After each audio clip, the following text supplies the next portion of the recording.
ज्ञानतिमिरान्धस्य ज्ञानाञ्जनशलाकया चक्षुरुन्मीलितं येन तस्मै श्रीगुरवे नमः। नमो विष्णुपादाय कृष्णप्रेष्ठाय भूतले श्रीमते Bhaktivedanta स्वामिनिति नामिने।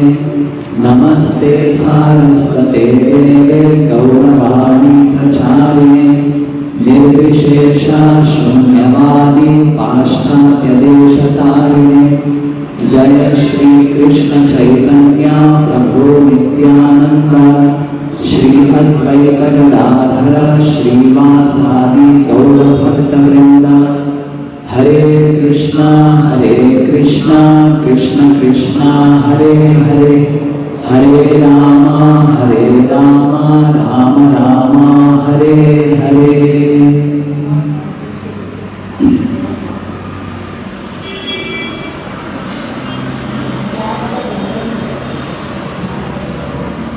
The concluding verses of the Bhagavad Gita, Krishna speaks about, he says, my supreme instruction, Paramam Vachana. So we have heard of it sufficiently, wherein Krishna says, always think of it, to become his devotee, to offer obeisances unto him. And then he says, abandon all kinds of religion and simply surrender unto me. I will give you all protection, do not worry. So here we see a great example of a devotee who has practiced this and without being anxious or carefree, being completely dependent on the Supreme Lord, how a devotee can live his life.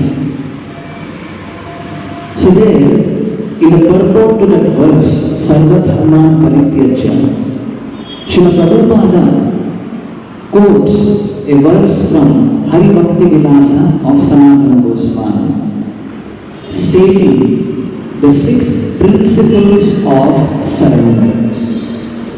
So Krishna says, Sarva-dharman parityajya mam ekam sharanam vraja. Just surrender unto me. So what is this surrender? What does it constitute? So there, Srila Prabhupada speaks of the 6 principles of surrender. So if a devotee says, I am surrendered to the Lord, then we need to check, have we surrendered, applying these 6 principles of surrender. One among them is Rakshati iti Vishwaso, complete faith in the Lord's protection. Any circumstance it be, whatever condition the material life places in front of us, a devotee is always confident, faithful, completely confident of the protection of the Supreme Lord. In any condition, there can be no condition from which the Lord is unable to protect me. No, never. In any condition of life, the Supreme Lord, He will protect me. This is the faith required. So this is one of the principles of surrender. So here we are seeing Mother Devabhuti, how in such a surrendered state,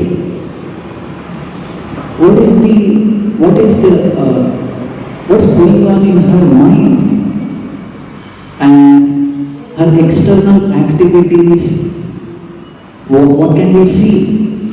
So all of those things are a part of today's verse and its explanation. Let us see. Swangam tapo yogamayam. Mother Devahuti, her body yogamayam, engaged in the practice of yoga. More specifically, bhakti yoga. Swangam tapo yogamayam. Tapa means austerity. All the austerities required to practice bhakti yoga. Primarily what? Accepting things favorable for Krishna consciousness and rejecting things which are unfavorable for Krishna consciousness. This is our sum and substance of all austerity, tapasya. This is a tapasya for a devotee. Whatever is favorable for my execution of devotional service, accept it. Even though it may not be very palatable for me, not comfortable for my body, still go ahead, accept it. And there are few things which I like, my mind likes, my senses like, but if they are unfavorable for my devotional practice, growth in Krishna consciousness, I should reject it. So, this is how Swangam Tapo Yogamayam, being fully engaged in yoga practice. Muktakesham Gadambaram. Muktakesham. Kesha means hair. Her hairs are loosened, especially women. Their hairs will be tied or knotted. So here we see Mother Devahuti not caring for her hairs, to keep her hairs in order. Gadambaram, ambara means clothing, not very conscious, not very careful about her dress also. Her dresses were disarrayed. And then, Daiva Ruktam na bubudhe. Daiva Ruktam meaning protected by the Lord. Srila Prabhupada says in the purport, in this verse the word Daiva Ruktam, protected by the Supreme Personality of Godhead, is very significant. See? It's very significant. She was being protected by the Lord, Daiva Ruktam. So, na bubudhe, she was not aware of all of these things, which are her hairs not being kept properly, her clothing were disarrayed. She was not too conscious of those things, not careful or not being very anxious to keep herself externally in a, what we say, meaning like so-called civilized way. She was not caring for those things. And this is a result of what? Vasudeva Pravishtadhi. Her mind being completely absorbed in the thoughts of Vasudeva or Lord Krishna. Vasudeva Pravishtadhi. This is also very important. Vasudeva Pravishtadhi, Prabhupada translates, she was always absorbed in the thought of the Supreme Personality of Godhead. See, this is the goal of all devotees, to fix our mind on Krishna. Repeatedly, Lord Krishna says this in the Bhagavad Gita. Ananyaschintayanto ma ananyacheta satatam manmana bhavamad bhakto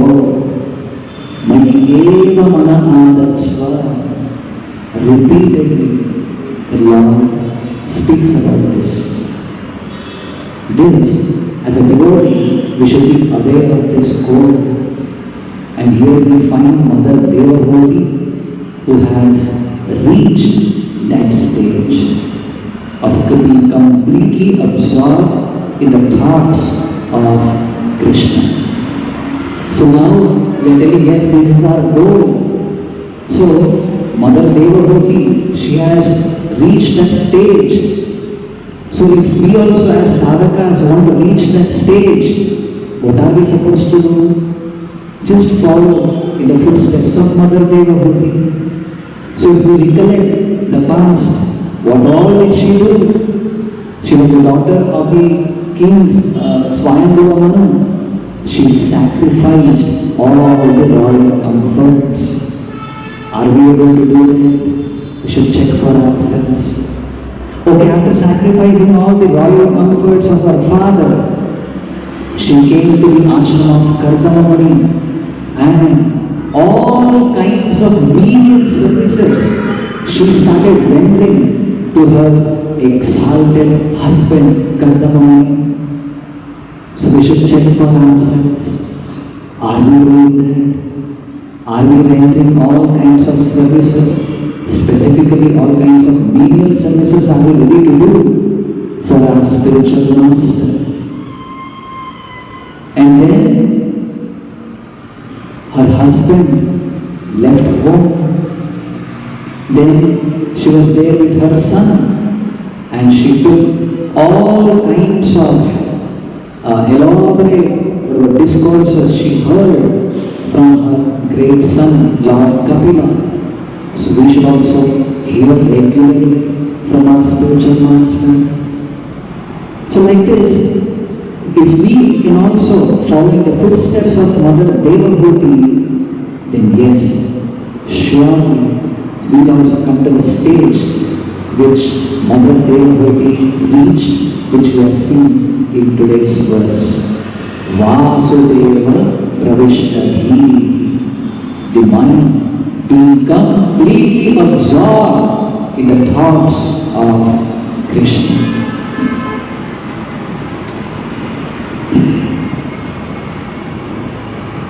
Then, another thing we need to see here, Mother Devahoti, here it is said, was not caring to keep her hairs neat and tidy, her hair or her clothing were disarrayed. So can we imitate this? The answer is no. My mind is also absorbed in thoughts of Krishna, service of Krishna. I also not take care of my whatever little hairs we have and clothing. No. We can't imitate. As a matter of duty, whatever our spiritual master has given, the instructions are given. Every day we need to take bath, wear fresh clothes, nicely comb the hair, maintain our dress neatly, tidily. So whatever, all these things as sadhakas, we need to take care.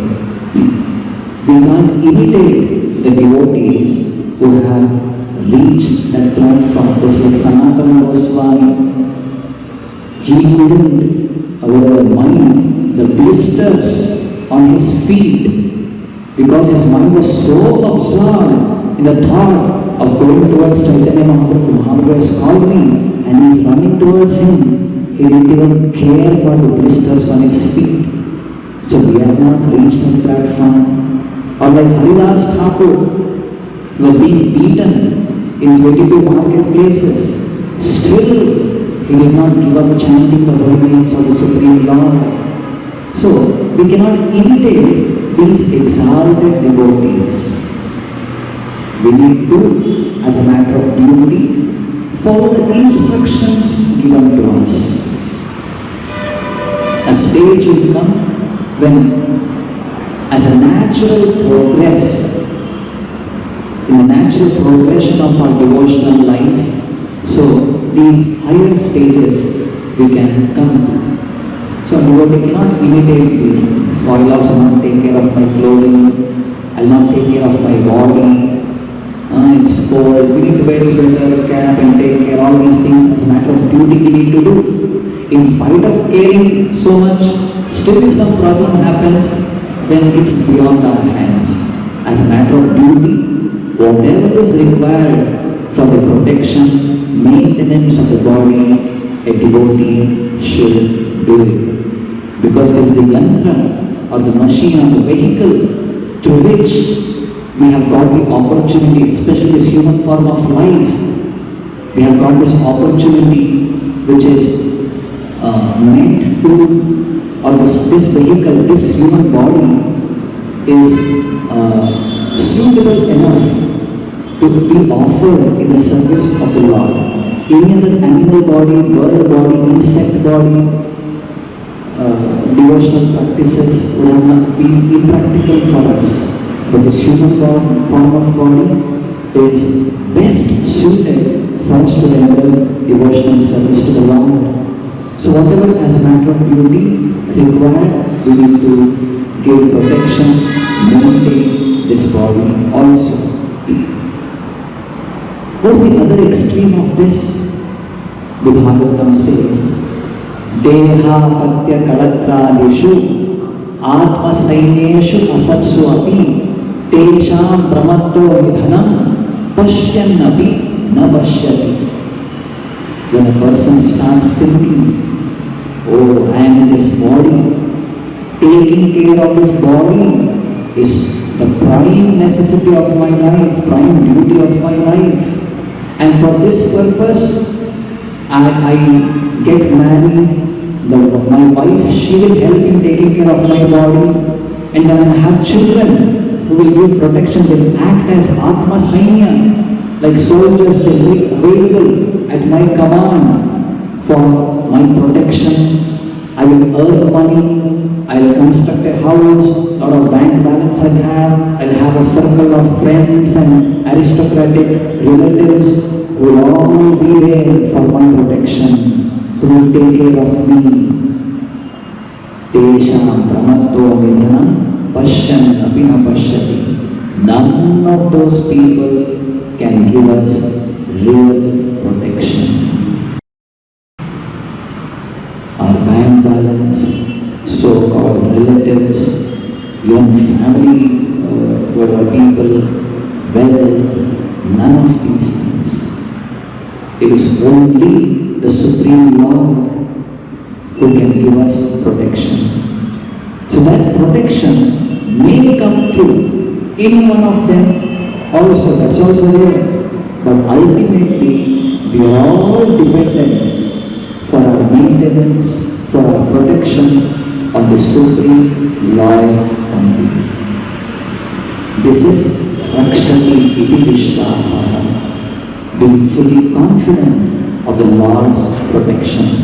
I will not take shelter of any other person, any other object or any other thing of this material world for my protection. I simply depend on the Supreme Lord. This through Bhagavatam, through various leelas of great devotees, we have heard the way Gajendra was being protected by the Lord, the way Draupadi was being protected by the Lord, the way Prahlada Maharaj was being protected from the atrocities committed by his own father, the way Ajamila was protected. So all of these things should give a devotee complete faith in the protection of the Supreme Lord. There's a beautiful verse in the Bhagavatam spoken by Maharaja Yudhishthira.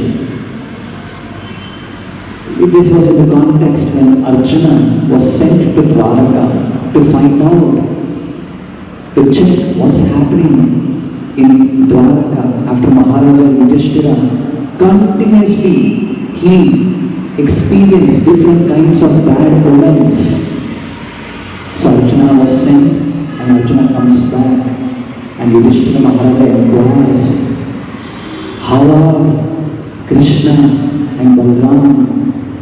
How are all our relatives, the Yadavas?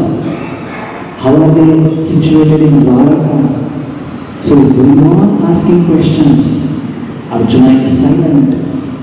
So there, Maharaja Yudhishthira, he says,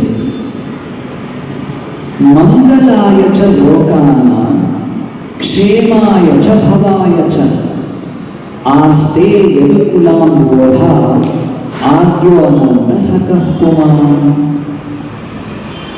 The Supreme Lord, along with his brother Balarama, who are staying in the ocean of Yadu dynasty for the welfare, protection and general progress of the entire universe. Mangalaya cha lokana, kshemaya bhavaya cha. They have appeared in this material world to give protection to their devotees and bhavaya for the general progress of the entire humanity. So now, aste yadukulam bodha. Ambodhi means ocean. If there is a big ocean, this ocean is compared to the family of the Yadus and being situated amidst them. How are they? Yad bahudanda guttayam svapuryam yadavorchitaha kridanti paramananda mahapaurushika iva. And who are these Yadus? They are all like Mahapaurushikas. Mahapaurusika means the residents of the spiritual world. They don't have any anxiety. We speak of like Vigata Kunda, Vaikunda, no anxiety, no tension, no fear. So that's the kind of life in the spiritual world. So they're all known as Mahapaurushika. And the residents of Dwaraka, all the Yadavas, they are also like that. Just like the residents of the spiritual world, without any anxiety, they are staying, residing there. How is this possible? Yad bahudanda guttayam. Bahudanda. Bahu means the arms. They are being protected by the personally by the arms of the Supreme Lord, Lord Krishna and Balaram. They are there for their protection personally there. So being under the protection of the Supreme Lord, Lord Krishna and Balarama, all the Yadavas, they are staying in Dwaraka without any fear, any anxiety, just like the residents of the spiritual world. This is the way a devotee under the protection of the Supreme Lord, without any anxiety, carefree, he leads his life. He is fully confident of his protection by the Supreme Lord. Let us in this context remember Srila Prabhupada, his journey in the Jalakunda. The 13th night after the journey started, Srila Prabhupada became very sick. He was unable to eat anything properly. There was severe pain in the chest, and so severe that Srila Prabhupada says how it was there one night, and again it recurred the second night, and Srila Prabhupada says how if about the third day again this pain occurs, maybe I will not survive. So that was the intensity of the pain which he underwent. And in that ship, and he had the seasickness, and the sea was very rough. So all of these things, unable to eat anything, dizziness, headache, and no relatives or assistants, anyone to take care of him. Srila Prabhupada recollects how he had a dream that day and night. Then Lord Krishna, along with all of his various other incarnations, were seated in a boat. And Krishna was personally rowing that boat. And that boat was tied to the ship in which Srila Prabhupada was there, the Jalabuddha. And Lord Krishna assured Srila Prabhupada, do not worry, just continue this journey. I have made all arrangements for you once you reach America. And Srila Prabhupada had such a great solace. So this was the third night, after the 2 nights in which Srila Prabhupada had heart attack, and this was the dream he got. On the night of the second day, Prabhupada had a dream. Lord Krishna in his many forms was rowing a boat, and he told Prabhupada that he should not fear but should come along. Prabhupada felt assured of Lord Krishna's protection, and the violent attacks did not recur. So, in any condition, a devotee should be always faithful, hopeful. Yes, Krishna will protect me. In fact, Srila Prabhupada, after he went to America also, it was not so easy for him. Almost 1 year, Srila Prabhupada says, simply was loitering around in many places. And especially that day when in a shared room he was staying with a hippie. And that person, one fine day, was fully under intoxicants and had become violent. And Srila Prabhupada had to just come out of the room. He came outside with all his whatever items inside, and there that person was there. Just Prabhupada had to walk out, and he did not know whether to take left or right, where to go, which direction to go. So this is what we call as forlorn condition. Forlorn means nobody to protect, nobody to care for, nobody to whatever approach for help or whatever. Forlorn condition, just like for children, orphan when I say parents are not there, nobody to take care. See? So as devotees, we should voluntarily put ourselves in that condition. One or the other day, we may have to experience these things. So we should be fully thorough with these things, just like the way we say, Janma, Mrityu, Jara, Vyadi, Dukkha, Dosha, Darshanam. These are the real problems of life. So theoretically we hear this repeatedly and we become prepared to face those things which are obvious. Any person, we are a devotee also, he has to face old age, he has to face death. So mentally we become prepared. Likewise, this also, being put into forlorn condition, helpless condition. Oh Lord, you are the only protector. Anything, my intelligence, my talent, my whatever other devotees or other people or whatever it may be, we are not dependent on these conditions. We are simply dependent on the Supreme Lord. So devotee should recollect these things and be prepared. And it's not that we put ourselves into some depressing condition. Oh, nobody is there to protect me, nobody is there to care for me. Actually no, it's the opposite. A devotee is fully confident. Krishna is always there for my protection. He is always there. He will take care of me. How he will take care, through whom he will take care, when he will take care, he has his own plan, transcendental plan. He may take me through different kinds of whatever painful conditions also, which may be good for me, for my spiritual betterment. So let it be. I have given up my life under the shelter of the Supreme Lord, for the service of the Supreme Lord. He is my protector, he is my maintainer. And the devotee internally He is confident, yes, the Lord is there. Whatever happens, let it happen. He is there for my protection. Okay, one last point. In the purport, Srimad Bhagavatam says,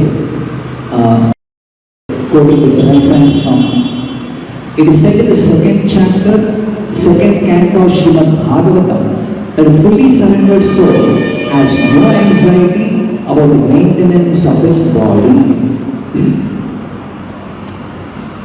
This actually, in the second canto, second chapter, we find this verse.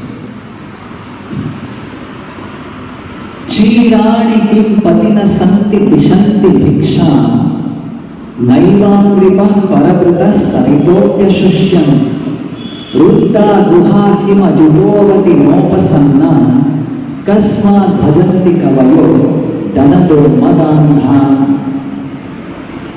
So now here we are speaking of the Lord's protection.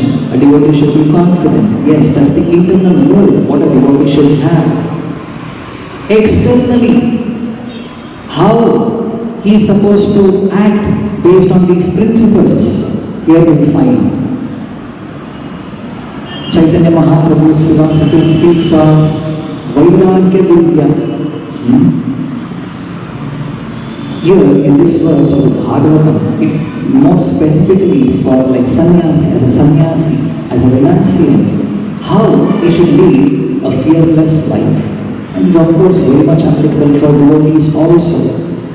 If we start thinking, oh, my comfort, my protection means I should have this, number 1, number 2, number 3, number 5, checklist. Only if I have all of these things, only then I am protected, I am being maintained. All these little different concepts in our mind, we should just take it out.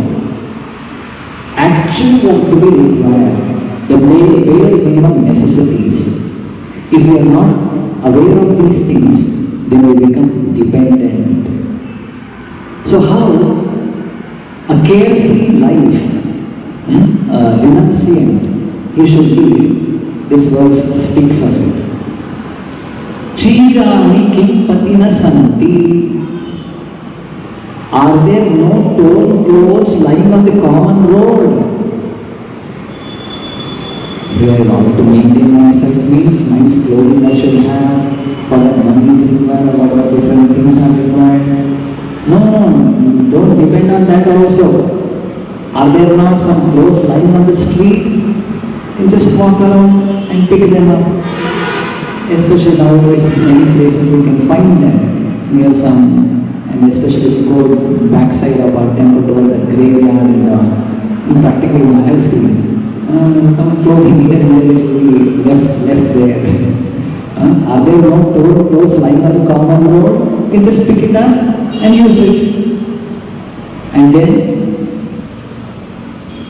Dishanti Bhiksha Naivangripa Parabritaha. Parabritaha, the trees who are known to give all kinds of charity to others. See, a tree, it gives shelter, many birds might nest there. Any traveler, it gives them shade, nice fruits it will offer to quench one's hunger. So it just charitably disposed. So don't you find trees like that now? Naivangripaha parabritaha. Do the trees which exist for maintaining others no longer gives alms in charity? Have the trees stopped giving all these things, shelter, fruits and all? Then why do you think, oh, I should work hard and I should earn and I should work, then only for my maintenance something will be made available? No, it is a wrong thing. Then Saritopya Shushyan, with the rivers being dried up, no longer supply water to the thirsty. Are the rivers or wells or whatever, are they not supplying water? Do they ask some fees or whatever, they pay me something and then I give you water? No. Simply anybody, they can take water for drinking. And then, Ruddha Guha Kim, are the caves of the mountains now closed for my shelter or house, whatever? What if house is not there? There are many caves in the mountains. Go and take shelter there.